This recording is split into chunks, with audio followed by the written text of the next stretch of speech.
La mission Biodicellus, c'est la construction d'un habitat sous-marin, c'est une base de recherche sous-marine. L'idée, c'est d'aller dans l'Arctique, dans le monde polaire, pour pouvoir étudier ce changement climatique.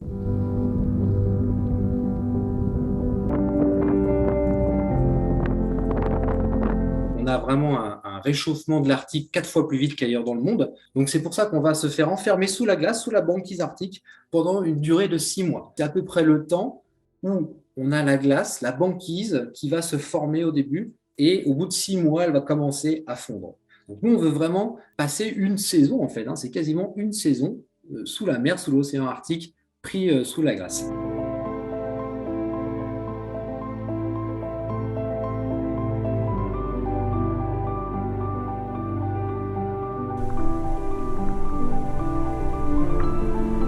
À l'intérieur de ce tube, donc on aura 2,30 m, hein, c'est pas très large, mais en tout cas on tient debout, on a de l'espace, et on aura dans les différents modules, un module vie équipage, un module laboratoire, où les scientifiques vont pouvoir faire leurs travaux sous-marins, on aura un module technique, donc un module qui va aussi nous permettre d'isoler des prototypes technologiques, on aura un module douche aussi et dortoir, et tout à l'avant, on aura une vision panoramique en gros sur la mer qui va nous permettre, pourquoi pas, de se mettre devant un point remarquable, quelque chose qui sera intéressant d'étudier, vivre avec l'environnement, un peu le fœtus dans le ventre de sa mère, c'est le voir évoluer cet environnement. On sera les premiers à vivre au cœur de l'océan Arctique en fait.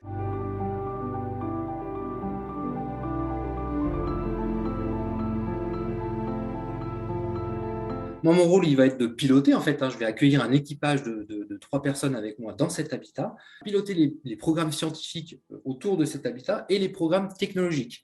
Parce qu'on a quand même 2 objectifs. Un, c'est d'accueillir des scientifiques à l'intérieur de cet habitat sous-marin, hein. Et la deuxième chose, c'est d'accueillir aussi des ingénieurs aussi pour travailler sur les technologies du monde de demain, les technologies de rupture, et par la même occasion, accueillir des astronautes pour se rapprocher des conditions extrêmes qu'on peut rencontrer dans l'espace. Cette base, en fait, c'est un démonstrateur d'espoir et c'est une sentinelle polaire.